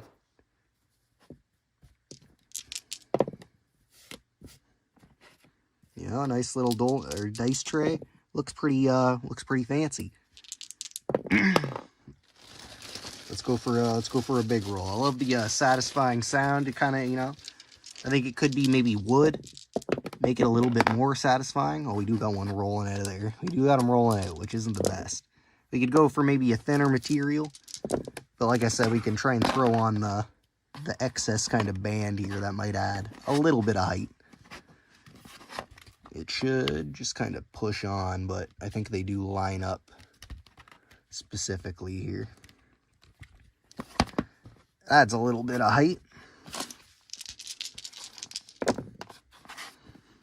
Kind of keeps them from rolling out. And that's pretty much our finished product. And like I said, they got the white and the black bands, or you could always spray paint it. Work around with it to try different stuff, make it lower. I think that comes out pretty good though. Let me know what you think. Let me know if you got any other ideas, you know, ways to improve it. I'm always down to do more parts and more ideas on dice trays, dice towers, stuff like that. Am working on a Duke Devlin deck in Yu-Gi-Oh as well, so keep an eye out for that. And make sure to like, comment, share, and subscribe. You know, hit that little notification bell so you know when videos are coming out. And thanks for watching. Peace.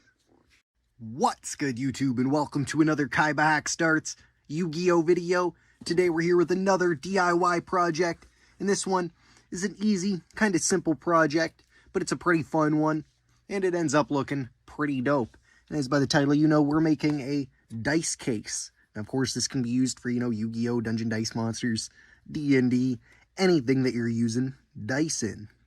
What you're going to need is a mince tin. You could get like Altoids, but a metal mince tin like this. And you can usually get those at the dollar store, Dollar Tree. All this stuff I'd say could be got at the Dollar Tree. If not, I got it there, basically. And same with the dollar store. But a mince tin like this, whatever dice you're going to be using, obviously can only fit so many in there, so you have to kind of space it out. And you can obviously use any dice you want, as long as they fit within the tin itself. You want a little bit of leeway. So we have that, but you could use, your various dice, D10s, whatever. But dice, something to cut with, box cutter knife, some parchment paper, and then what we have is back here's called clay dough, but you could use basically any air dry clay, any, plaster of Paris, stuff like that. This just happens to come at the dollar store for $1.50, and it comes with, 24 grams of, like air dry clay for making like a dinosaur, but it ends up fitting pretty well in here with the dice. So this one is orange and yellow, I believe. So we get a couple packs there. I already had her pre-opened. Sometimes they'll be kind of gooey like this, so you have to work them out a bit. Sometimes they'll be less stuck to the packaging. But that's everything you'll need. The parchment paper. You'll need some smaller squares, basically. But we'll get there once we're kind of down. So you're going to open this up. You're going to get your air dry clay, Play-Doh, whatever you're using. Slice these open. Like I said, it's going to be stuck to the bag on some of these. I don't know why it sticks to some of them. Some colors it doesn't. But we'll get them all pre-opened. And we'll get as much as we can out of each satchel. But you do the same with, if you had clay or whatever. You can get it all ready. And if you're going to, with clay, especially, you could dye it with, paint or something like that, or various dyes to get it to the colors you want. And with these, they usually come with like these little Play-Doh sets or whatever, air dry clay, come with 2 colors. And what I like to do is just kind of swirl them together, not mix them, but it's up to you if you wanted to mix them. With the orange and yellow, it probably wouldn't turn out too well. It'd just be like a dark orange. But we get as much of this as we can, and just grab her all out. It looks like it's going to be like super sticky. It really doesn't stick to your hands at all. It's just stuck to the bag intensely. Get out the orange as well. If you don't get it all, not that big of a deal. I obviously did like a test one before this that we'll show off in a minute here, because this stuff does take, I believe, 4 to 9 hours, it says on the back of the packaging. But others could take a couple days. I'm sure this is just kind of dry on like the outside. After that amount of time, I let mine go for like 2 days, and it was good. But we have the colors here. Good time to remind you to, subscribe if you're not subscribed. Like, share, do all that stuff. But we're basically just going to twist the colors together here. Get a nice mix, but not like, we don't really want to mix the colors, but we want to just kind of twist them, is what I'm doing anyway. So you can see some yellow, you can see some orange throughout it. And then you're going to plop her inside. Now this is where you just want to even it out as much as possible. Depending on the size of your dice, you might use a little less, a little more. Might need a little less, a little more to get them up to the height, but regardless, they should stay in place with this. But I get it all to the, sorry, I might have had it off camera there, blocking it. Get it all to the ends. Looks beautiful, Try and get it even in those side kind of pockets. Push it up to the edges. Take out as many seams as possible.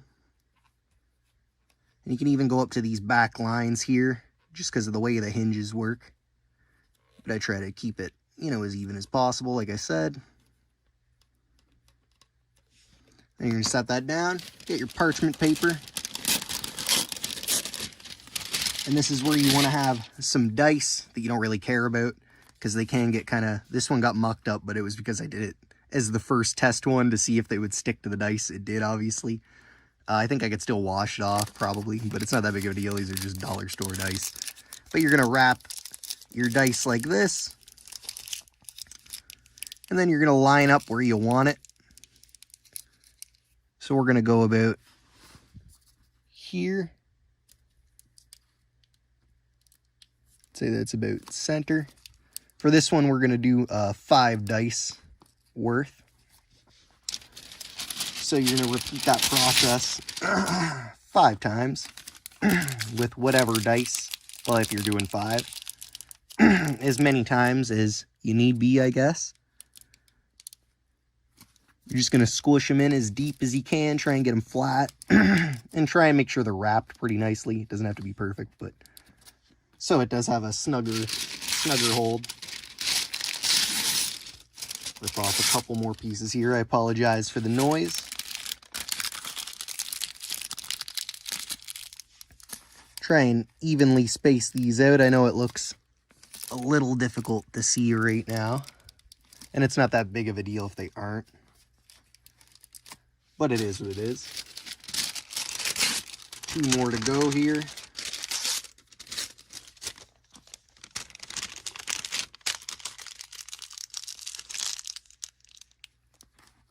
These ones we're going to put kind of in between on the lower row here. It does get a little difficult to see once you've got a couple stacked up. You might be able to mark it out kind of like lightly with a pencil where you want it. Just put like a little mark, just in case it does get difficult to see what you're doing while you're doing it. But they all are in place now. We can just kind of press in between them to get a good snug fit around each one as much as possible. Like I said, if there's divots from, like, you know, parchment paper and such, it's not that big of a deal. But we press it in, and then we're going to let this sit for, you know, 4 to 9 hours, preferably somewhere like kind of warm. And you're going to end up with this.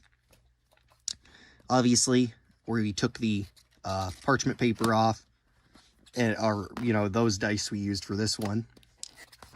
But it ends up with a snug fit to protect your dice. It's a pretty sick little case. Obviously, this one was black and white. We used the panda here. You can get, obviously, with these different colors, but you can start to imagine what colors you could mix. Different mint tins. I thought it contrasted pretty well with like the pink and blue. It kind of opens up to a dark, and it fits well with the dice. I had them in there like 1 to 5, but it's not that big of a deal whatever you do with them. As you can see, it's not super perfect, but it does look pretty good, especially from a distance. With the black and white, I think helps. I think it might look a little wonkier with like orange and white, but it does look really good. Closes up nice since you pressed them down as much as you could. Does usually leave like a base kind of underneath. And like I said, you could do this with any dice. So very similar to, you know, our dice tray video, dice tower DIY, our various DIY projects. I'd recommend you check those out. Let me know if you have any upgrades for this project, or if you do make one yourself, any, you know, changes you might make, or if you if it worked well for you. You know, make sure to like, comment, share, and subscribe. Check out my other content as well. Like I said, the different DIY stuff, Yu-Gi-Oh! Pack openings, deck lists, deck profiles, all kinds of content. You know, sometimes we go live. You never know what you might see. As well as make sure to check out the KaibaHacksDartz Discord, where lots of Yu-Gi-Oh! Discussions are going on, but all different kinds of topics and such. And other than that, thanks for watching. Peace. What's good, YouTube, and welcome to another KaibaHacksDartz Yu-Gi-Oh video. Today, we're coming at you with another DIY project, and this is how to make dice. Maybe you're out of dice, or maybe you need to make a custom one, or maybe you just feel like making your own snazzy little dice. Doesn't matter the reason, this is how you do it. Now, this is all the supplies you're going to need. Some paper, I usually just go with sticky notes, ruler, or just anything to make a straight line, Sharpie and a pencil, some clear tape. I prefer this stuff just because it's about the size of the dice face that we're going to be making, scissors, and some Mod Podge, or basically any acrylic paint or glue. And you're going to start just by taking your ruler and marking on two sides where the middle is. So these sticky notes are 3 inches. We're basically just making a square. You're going to need multiple squares to make the finished product. So that's why we're making this into smaller ones. So see, we've put a little tick here, a little tick there, and we'll just make a straight line.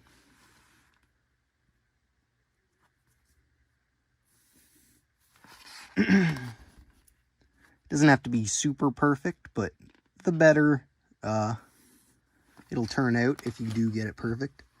Now, this is why I also prefer sticky notes.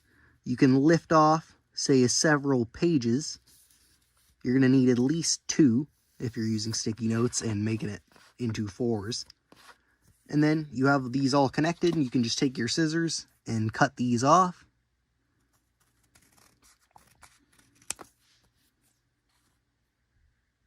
For time's sake, we'll just cut this one. Of course, one side's going to have sticky stuff, one squares aren't. But we got a bunch here, and you're going to take your square and fold each side into the middle. So basically, like this. And it really doesn't have to be perfect from my experience in terms of equality, but try to get it in the middle as much as possible. So you basically just fold it each side, and then you're going to do that again going this way. So these sides are going to come in to the middle. Done this enough, you can just kind of line it up, and like I said, it does not have to be perfect at all. And we've done it again, and we're just going to open those sides kind of to the middle, and you have one side of your dice. So then you're going to get 6 more of those, or no, 5 more of those, sorry, 6 sides to a dice. You're going to take one and lay the bottoms. We'll say these are the bottoms and top. Lay one of the edges into the side of another.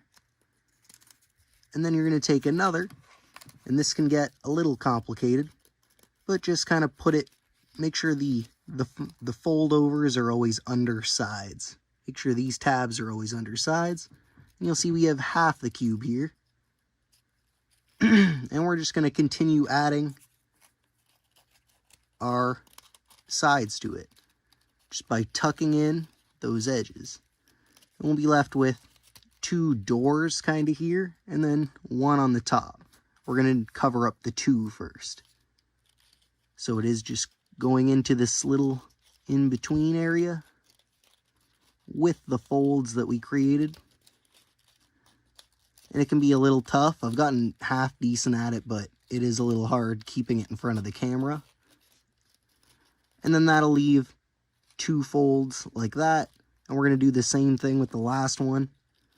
And tuck it in between these little areas. And like I said, as long as they're half decent, the same size, it's going to fit in there.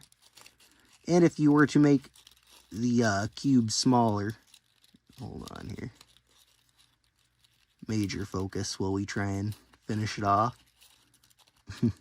on camera.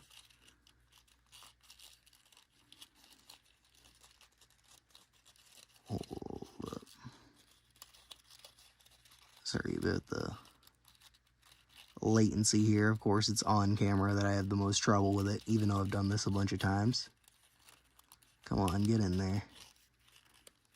Oh, we're taking one of the sides with it. We gotta get it past there. Come on. There we go. That is decent enough for our purposes. It'll come out a bit cleaner if you could get that one side in there, but it's not too bad for what it is. And then, once you have this kind of all put together, sorry that took a minute there, you're going to Mod Podge it basically entirely and let it sit. And it'll be a lot more solid like this. It looks a little screwy at the moment, but like I said, once you Mod Podge it, it tightens it up real good. And then you're just going to copy the sides of a dice. So we'll use our Sharpie, and we won't go too pro with it, but we'll try and copy it. So we'll go 3. If that was 1, this is 3.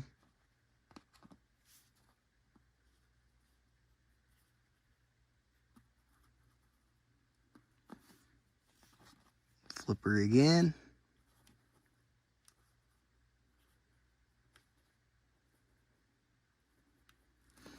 6. We'll do the 4.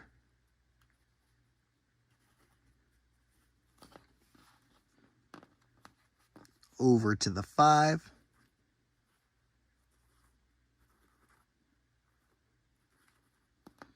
Then we can flip it and do the 2. Now you can basically stop there. But if you want to make the dice a little bit more resistant, you can take the clear tape and just apply it around on each kind of side. So see, we went around the one way, you want to go this way, and then you want to do, so that way, each axis basically, and then this way, sorry. So I try to make it long enough, it'll go all the way around. It's not that big of a deal if it doesn't. And if you do get some kind of crinkly bits, it doesn't really affect the dice too much. It's not like this is something you would really use at like an official tournament, but I'm sure at locals it'd be fine. So see, it's hard to see, but we have covered 2 of the axes, but there is this side that's open. I believe, anyway. It's kind of difficult to see for me as well. But the more you kind of layer it up, the better, but the less, the more kind of opaque it becomes, and you can't really see your sides as well. So there we go. We have a dice complete. You can roll it just with the rest. Like I said, there's lots of uses for this. Of course, just for making a normal dice, but if you have specialty kind of dice, maybe use special faces on them with different signs or whatever, or pips or whatever you'd call them, you can change it up. You can make a dice that only has maybe 2s and 3s on it for whatever specific purpose. Lots of different uses to make a quick dice, and if you make it decent like this, it'll last a good while. So make sure to check out my other DIY projects. I've made dice towers, dice trays, shatterfoil cards, ghost rares, stuff like that. Different dice project, Yu-Gi-Oh projects, anything basically related to this kind of stuff. Plus I do deck profiles as well as other content. So make sure to check that stuff out. Let me know what you use this project for and if you liked it. If there's any upgrades you think you could make to the dice to make it, more resilient, maybe more heavier, different ideas like that. And of course, make sure to like, comment, share, and subscribe. Hit that little notification bell. Check out those other videos. And thanks for watching. Peace. What's good, YouTube, and welcome to another KaibaHacksDartz Yu-Gi-Oh video. We're here with another DIY project once again, and this is how to make a playmat tube. As you can see, we do have a playmat tube here, and it's not necessary for the build project. It's just helpful to kind of duplicate. In place of it, you could have a like a soup can or a thin can that is about the size of an actual playmat tube, but I will have some dimensions here for you to follow. What we're going to be using is duct tape, some scissors, a ruler / measuring tape, and a Sharpie, pen, pencil, something like that. And essentially what you're going to be doing is taking your duct tape and getting at least 14.5 inches. So we can just use our playmat tube to guide what we're going to be doing. And we have already kind of gone through this process, so we're going to go a little bit shorter to demonstrate what we're going to be doing here. Come off screen with the duct tape for a moment. But obviously you would go 14.5 inches. But this we will use for a separate part, as to not waste duct tape. But showing you what we're going to be doing here is double backing or double siding the duct tape so both the sticky ends are enclosed on each other. And that's essentially it. Using that process and making a 14.5 by 18.5 inch rectangle. That's going to be the body of our tube. And then this piece that we're making here, we can either use for the top or the bottom of the tube. Try not to get her too stuck here. Oh, taking her with me. There we go. That's why I've pre-made a lot of it to demonstrate how this will be done. And I do recommend actual duct tape if you can. This right here is just kind of some dollar store duct tape, but it gets the job done. Try and do this very quickly. You only need about 3 stripes back and forth for the lid and or bottom. It's a little easier to cut the tape off camera. I apologize though. So you can fold over like little bits just to keep it from sticking to things. If you know they're going to be some excess, which I know it will be. I'll set this to the side for a moment and kind of show you. So here we have an 14.5 inch at least by 8.5 inches. So 14 this way, 8.5 this way at least. Of course, you can measure yours out and get it exact to cut it down, but we can just kind of use the tube as a guide for ours since we already have a tube. So using it and encapsulating all, you know, the good parts of your build, you want to get it as straight as possible. And just draw a line out.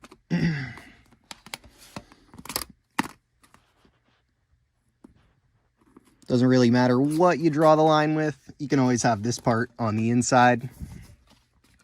So we will bring it back to there. And there is a little bit of leeway with the mats. This goes a little bit taller than what a mat usually does. Sorry if I'm blocking the camera there. And it doesn't need to be a super science. But we can now cut off those edges.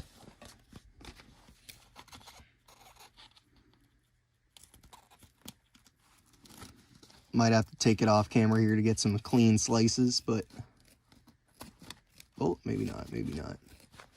Thing is, once you start cutting a lot of duct tape with scissors, they start to get a little gummed up. So these ones do need to be cleaned.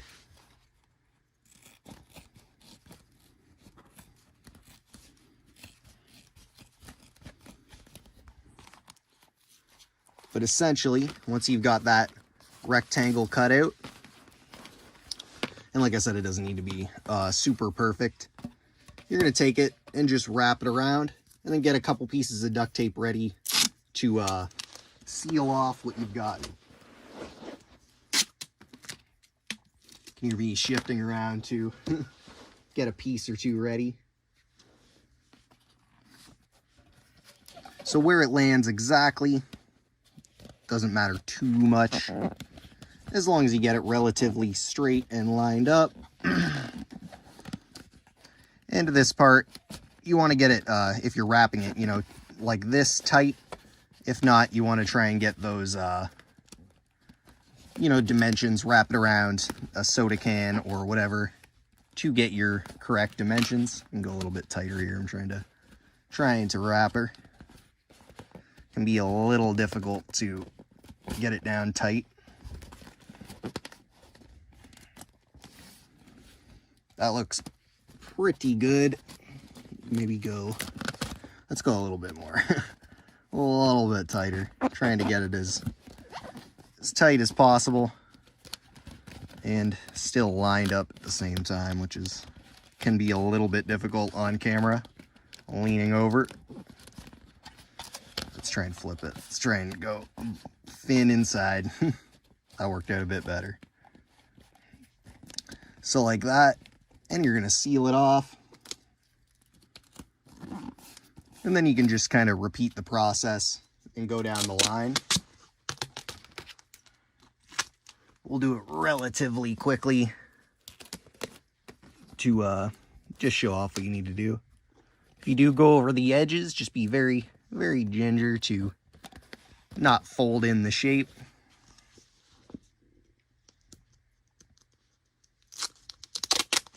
We'll grab one more piece. And that should be good for at least now. Try and keep her tight up here. And of course, the more time you take with this and like keep it, you know, flush and stuff, it's gonna look a bit better. But you can always kind of wrap in the end. So now you can see that the tube moves kind of in and out of it, which is what we want. Or if your can or whatever you're gonna be using. And then essentially, you're going to use another top piece. We got two of these pieces. Now, it might be hard to see, but there is the shape drawn out on there. You're going to do the same thing on the other side.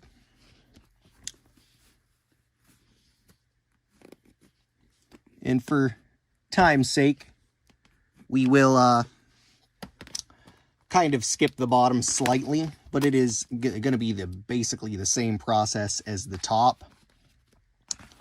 So we'll take this one, and you're going to want to just cut maybe like an inch out away from the shape you've made here of whatever it is. If it's a circle or kind of a more cone shape,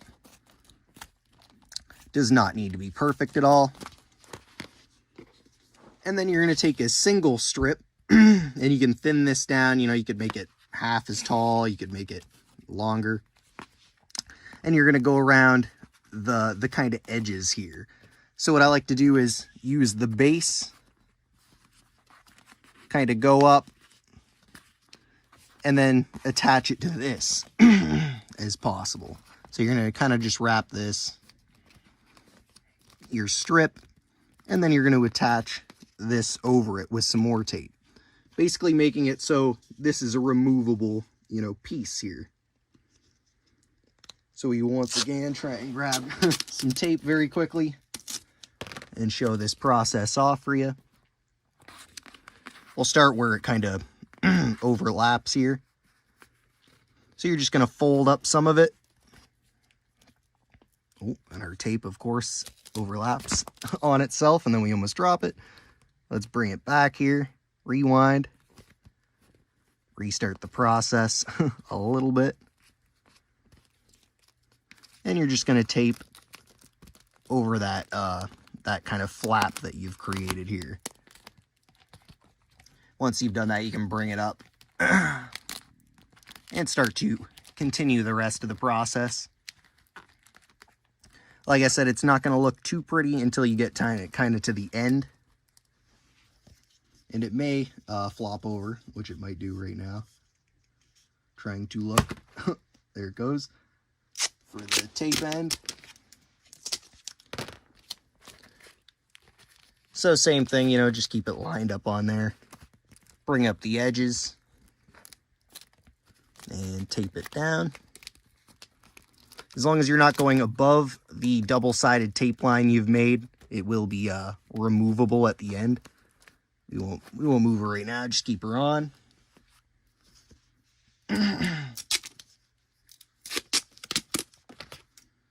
Like I said, this process can be done to make it look a little bit prettier, of course. And clearly I ran out of one color of blue tape and moved on to the other one. But we've surrounded that excess, and then we can do a couple on the top here.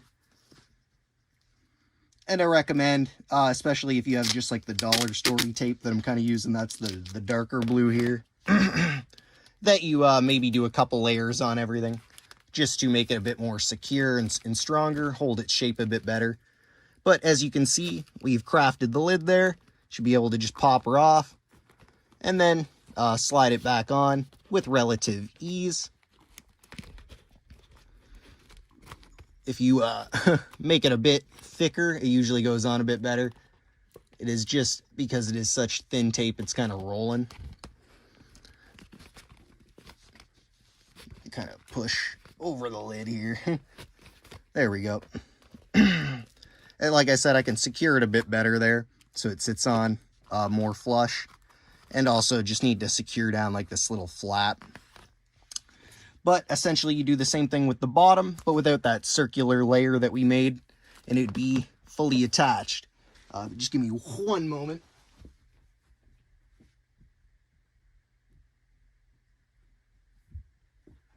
Sorry about that, forgot to grab the finished one that we have here to just demonstrate. But lid comes off, pops back on, you know, nothing there. We can kind of finish the process here to show you what a bit more of it looks like. But you can fit your playmat in there. Of course, bottom's more secure. This one's all duct tape. You can see I ran out of red and then I had to switch to blue on this one, and then ran out of blue and had to switch to the Dollar Tree tape. But once it all comes together, it is a very decent looking playmat. Obviously you can see I took a little bit more care with the one that I had done to show off in the video. Sorry about that. We'll tape down this little flap here. Probably go even smaller. Piece folded. Hold on. Hold on. There we go. That should be fine. So just where it kind of overlaps inside, that's where it can get caught up to. So you want to put a little thin piece on there, and we should be able to re-secure the lid here, hopefully.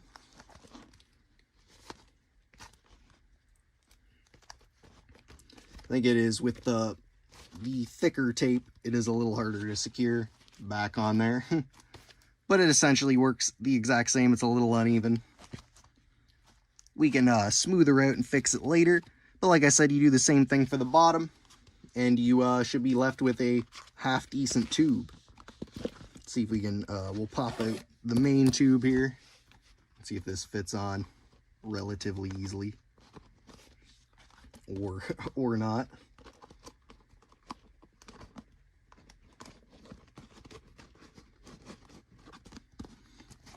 So yeah, it fits on decent.